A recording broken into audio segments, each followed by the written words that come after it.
and adventure and delightful.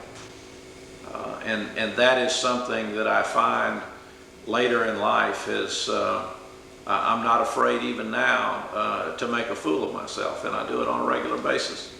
I try not to make a practice of it, but you know, what the hell? You go around once and you miss so many things if you don't thrash and fumble around, and it gives you a spirit. Organic gave us all spirit to seek out things and encounter them.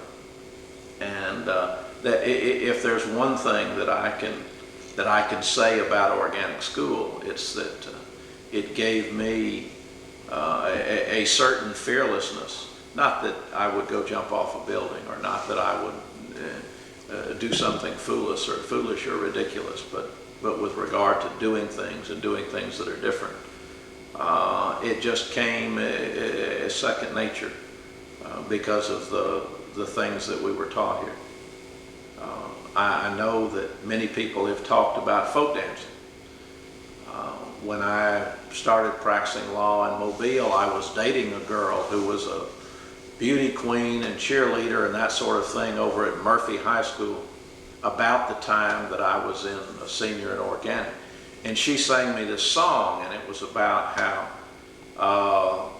the kids would come from Mobile, would come over here during the summer and play on the Eastern Shore, and they would even see the, they didn't call them gay, they called them queers at that time, but if you folk danced, you were known as a Fairhope queer. And of course everyone who went to organic school was known that way. And of course I thought that was hysterical, and learned the song promptly and sang it to all my friends who went to organic, and all of us rejoiced in the fact that that's what folk dancing meant to someone else.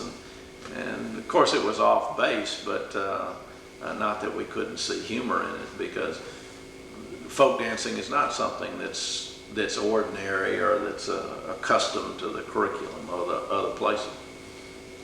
But folk dancing to us was, I can remember the first time that I folk danced, and I think Pat Porter and Dot Wallace, who just spoke to you, were two of the teachers. And the dance we did was King Gustav's Skull, and it was in, Mama Dot, I'm sure you remember the old kindergarten building, the one that had the little swimming pool behind it, and that's the earliest building where I went to school. And it had a little area in it where we folk danced, and I don't remember who it was that was banging it out on a cheap piano that had half the ivory knocked off it, but we thought it was the greatest thing in the world. I can't talk about organic school without talking about some of the teachers, the dear spots in my heart, the memories I have of the teachers. One of my favorites, I'll tell you with unabashed admiration, was my mother, who taught here more or less continuously from when we moved here until probably the late, well, the middle 60s. I think she quit soon after I graduated. And I don't think she did that because